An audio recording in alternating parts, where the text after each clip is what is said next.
I am so sorry about last week. What a fiasco. As you can see, I just have these lovely little headsets now.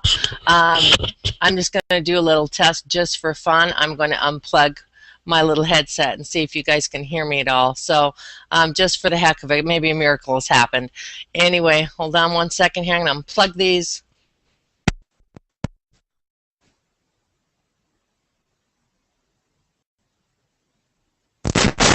Plug it back in for today. Okay, so here we go. Just to give you just a little bit, gosh, I feel like, as I said, I belong to the Big Bang Theory or something, and I definitely feel like a nerd, but that's okay. All's good. I'm definitely not a techie fan. Um, gosh, I don't understand. Why can't they just be the vacuum cleaners? You just plug them in, they turn on, and work wonderfully. I don't know.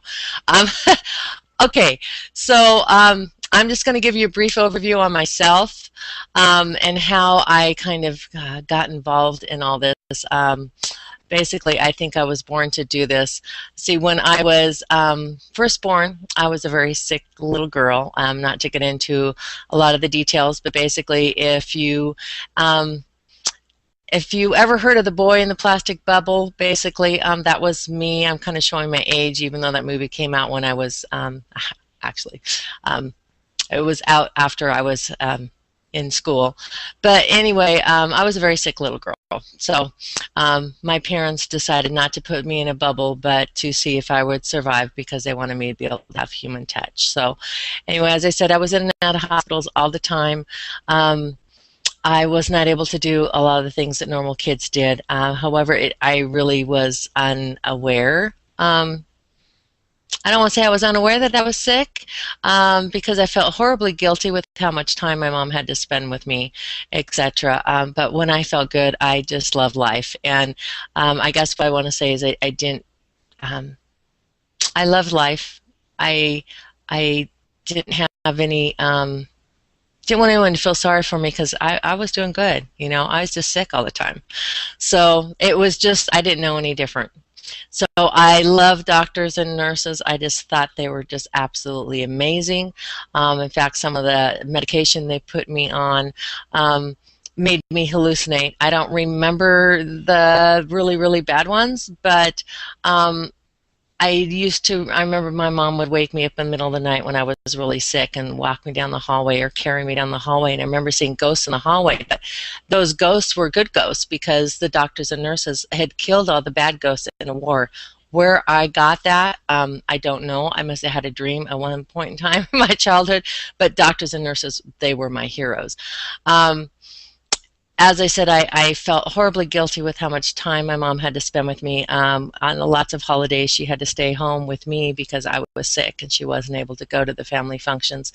I felt really sorry for my sister because even though my dad would be wrestling with her while I was sick or whatever, I know I was being carted off to the hospital in the middle of the night. Back then, siblings weren't allowed to go, so someone had to stay home with my sister. And, so basically, I'm just telling you that because I do know what it's like to be the sick one in the family, so to speak. I grew up with a passion wanting to help people very, very young in my life. I used to volunteer at Easter Seals, and anyway, the story goes on and on and on, but I said I'm going to give you the condensed version. When I first got married back when I was in my 20s, before I even had my daughters, I opened up a daycare. That, once again, was a very, very long story. I actually worked at a doctor's office, got my dream come true as a medical assistant, and decided I didn't like doctors and nurses so much. And I really didn't want to hold down these little kids when they got skin tested, even though, I know the experience myself. I just wanted to hold them. So I opened up a daycare because I always loved kids. And I didn't know anything about special need kids back then, didn't even really know the term special need kids. However, I had 5 special need kids in my daycare because no one wanted to take them. Then lo and behold, when I started having my babies, my middle daughter, Jessie, was born with a ton of allergies, and actually I was very much into using only organic wasn't the word back then, organic. What's that? You know, everything was organic. I lived in Washington. I had my own garden. Everything was chemical free. Okay, so even back then, which was 20 something years ago, I used all chemical free products, grew my own food in my garden with no pesticides. But when I was pregnant with my middle daughter, I was going to naturopath, and he tested her while she was in utero for any allergies that she might have, and he said yes, you know, she was allergic to 78 different items. He gave me the list of the items, and lo and behold, when she was born, she was allergic to those 78 items. And then, say for instance, if she was allergic to bananas, and so then I'd start feeding her apples. Then she'd become allergic to the apples, so I'd start feeding her blueberries, and then she'd become allergic to blueberries. And anyway, so I had to learn about putting her on a rotation diet. I already was making homemade baby food. I made homemade baby food for her. She was, once I quit nursing her, of course, you know, that's when she started having the baby food, but I was making her own crackers. Her first birthday cake was made of amaranth and carob for baby. She walked around with carrot juice in her bottle because she was allergic to the regular formula. She was allergic to then she became allergic to the soy formula. So I started giving her goat's meat. She became allergic to goat's milk. So she walked around with fresh squeezed orange juice in her bottle. It's just as cute as can be. And then when my youngest daughter came along, she was my special need kiddo, which I didn't realize that she was a special need kiddo until I just thought, well, she was the last one. She just liked being held.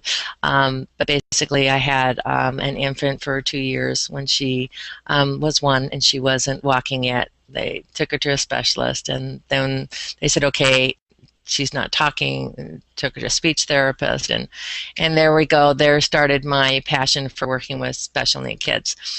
So I'm off track a little bit.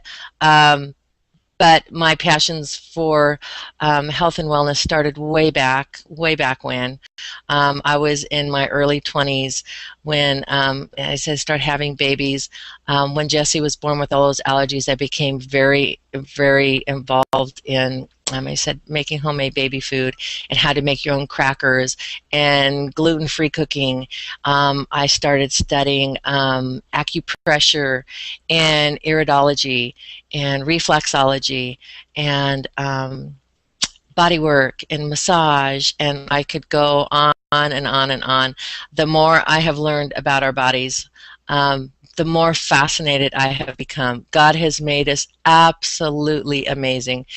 And I am just confident that if we take care of our bodies will take care of us. The body will heal itself if you give it what it needs.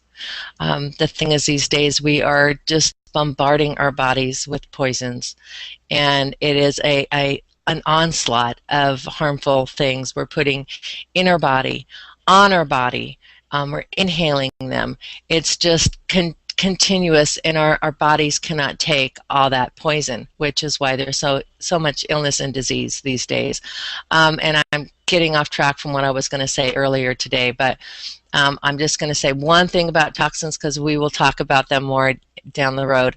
But these days, babies are being born with 500 or more chemicals already in their system. So already these little babies are being born with these toxins that they got from their mom when their mom was pregnant with them. So once again, I strongly believe that that's why there is so many childhood illnesses these days, is already these little babies, these little bodies are having to deal with all those toxins right off the bat. So anyway, I just want to tell you a little bit about what this 10-week course is about immune busting and disease preventing. Is, as I said, my philosophy is that God made us amazing, and if we take care of our bodies will take care of us. However, to do that, you need to know basically the good, the bad, and the ugly. You need to get the bad out. Once again, you need to know how to do that. You need to know what those are. What are the bads that are in your body, and how do you get them out, which is detoxification, which I will be talking about next week. Then you need to keep them out. Once again, I accused of being negative. Stuff I post on Facebook or whatever. People I went to school with 35 years ago, someone said, well, why are you so negative? You know, what's all this doomsday stuff? You used to be so positive. Reality is I am positive. Life is awesome. And what's so exciting is you can reverse the health challenges that are out there. You can prevent illness and disease, but how can you do that if you don't know what it is that's harming you? It's kind of like, oh my gosh, we check the weather to see if we need to wear a coat outside. We check the weather to see if it's going to be, you know, hot or rainy or snowing. You tell your kid, you know, grab a jacket, or, oh, hey, you know what, you're wearing long sleeves, it's going to be 110 today in Hemet, you know.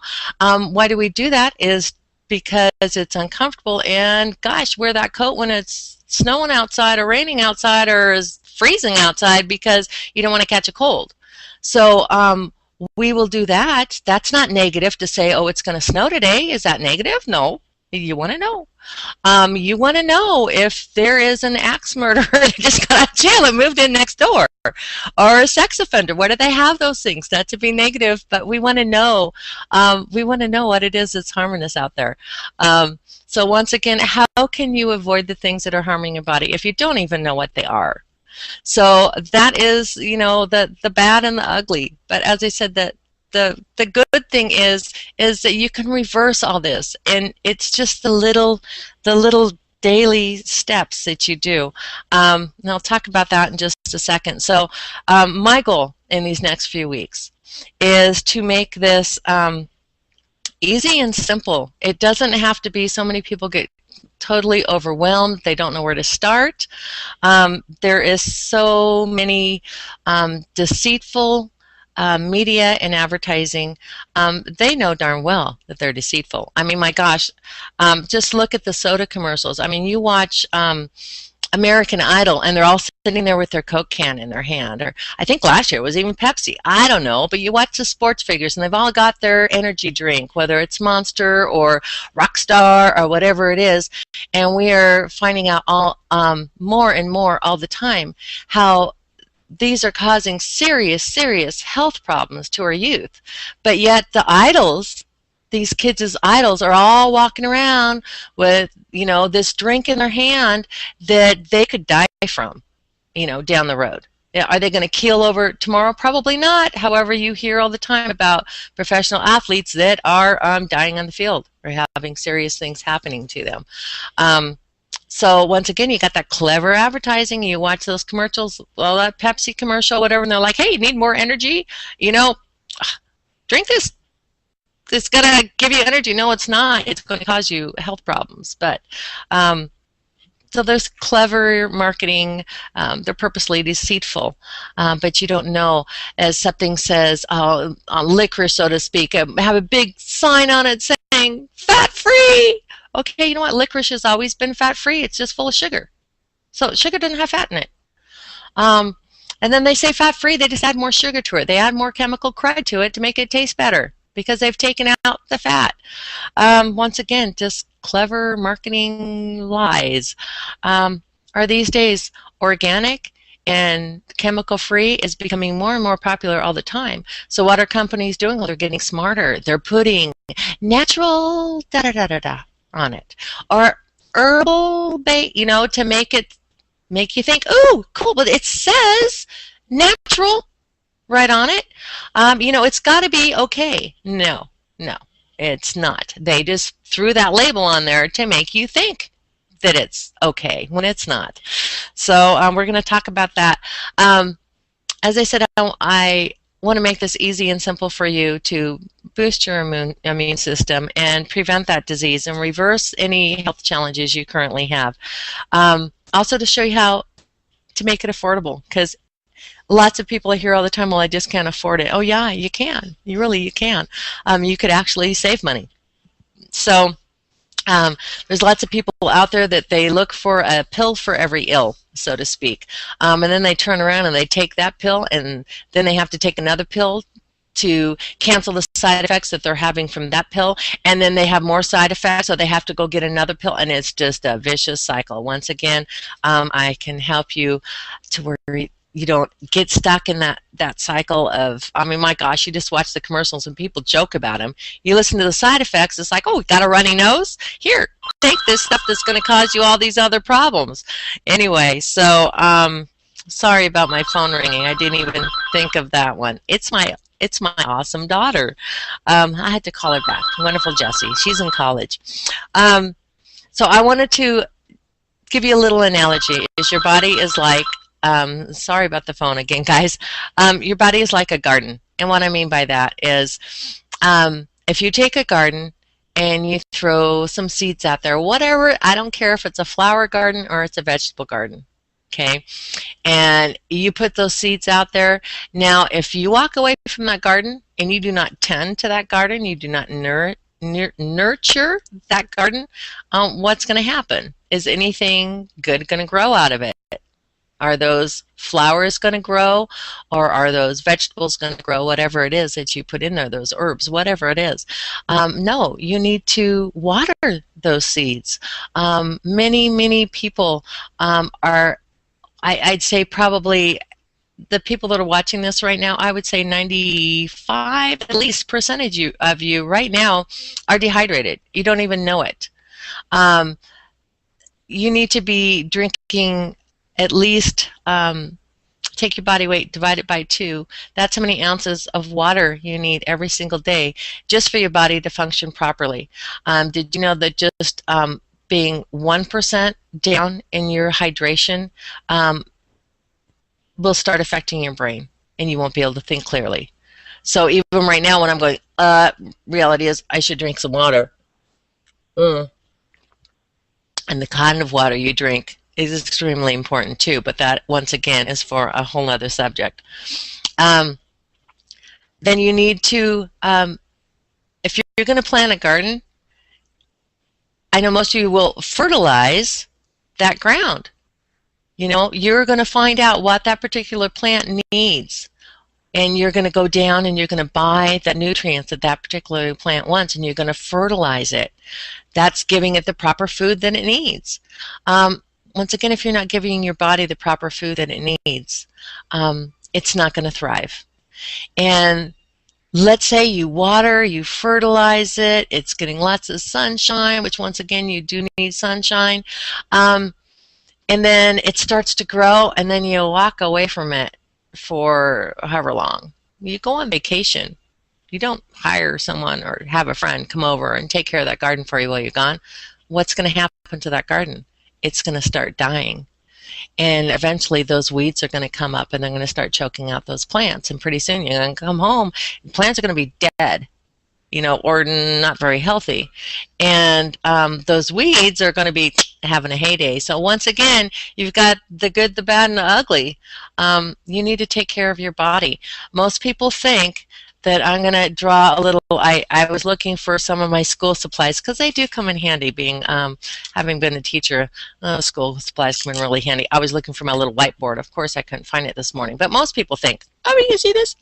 Okay, most people think that, you know, you're just kind of going along like this in life, okay? That you're just going right along, and you're not doing anything really for your health or against your health. You're just kind of just going right along.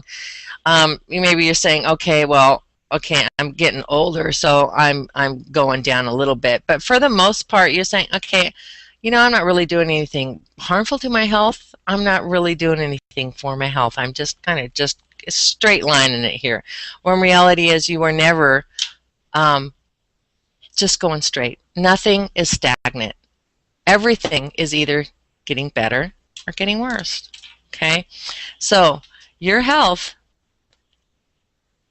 the little daily things that you do every single day, they're not hard. Just little daily things that you're doing every single day, they are either bringing you down, and once again, you may be thinking, I don't do anything harmful to my health. Okay, so maybe I don't quite eat right, and I don't exercise, and don't take any nutritional supplements, but I'm not doing anything to harm myself.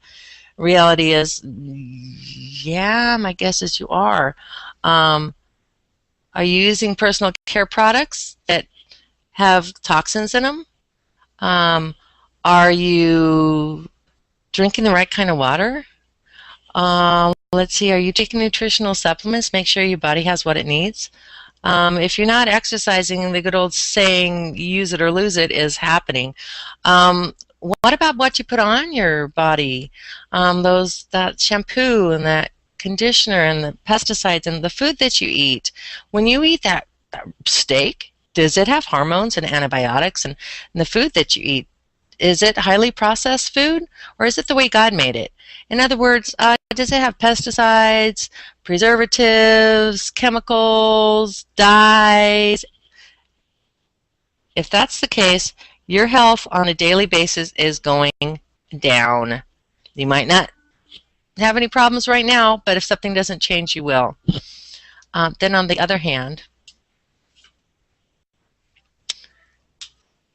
if every day you're getting a little bit of exercise, you're being careful what you eat basically food the way God made it, not highly processed foods, you eat organic, you take high quality nutritional supplements, you don't use over-the-counter meds, I could keep going, don't use any prescription drugs, you keep yourself well hydrated, you don't drink those nasty sodas, okay, all those things, then your health actually on a daily basis can be getting better and better, to where we say, well, I hear all the things either going downhill or it's going uphill. So hopefully what you're doing is you're improving your health every single day, and those little daily habits that you do make all the difference in the world. So that's what I'm going to be talking about in the next 10 weeks, is how you can actually, as I started to say, I hear all the time, because I'm not a spring chicken, well, I'm just getting older. That's what happens when you get old. Well, you know what? My dad is 77 years old, almost 78 years old. He just got back from Everest this last fall. So you don't have to get old, okay? I mean, I shouldn't say that. Okay, you may get old. You don't have to feel old. Okay, so once again, you don't have to take this, well, I'm supposed to have aches and pains and feel rotten and have illness and disease because I'm getting older. No, that does not have to be the case. So I wanted to talk to you real briefly today about stress. And stress, actually, when you get stressed out, whether it's an environmental stress, some examples of environmental stress is if you have a job that is highly toxic, maybe you work with chemicals all day long, sitting in traffic, okay, the fumes and getting upset and getting stressed out, okay, that would be an environmental stress. Maybe it's emotional stress. Emotional stress would be worrying. Maybe you're just one of those people that you worry about everything that could happen, might happen. So actually the way you're thinking can be highly stressful. And cause you anxiety, which I just posted an article, well, actually, it's probably about 2 months ago now, on how thinking can actually change your DNA. And the conversations are still going on LinkedIn regarding it. But what you think is extremely important. And then you have what most people think of, which is environmental stress. I mean, physical stress. Maybe you're burning the candle at both ends. Maybe your work is stressing you out. You don't get enough sleep every single night. That would be a sign of physical stress. And then it can even be good stress. At Christmas time, people get stressed out. People that are going to get married, they're all excited. But however, they are very stressed out. So even if it's good stress, your body actually causes its own little chemical reaction, and it becomes highly acidic, and these chemicals are toxic to your system. So in other words, when you get stressed out, for whatever the reason is, that doesn't seem to matter, but whatever happens, your body causes a chemical reaction, and it's highly toxic. And I'm going to see what the chat has to say here.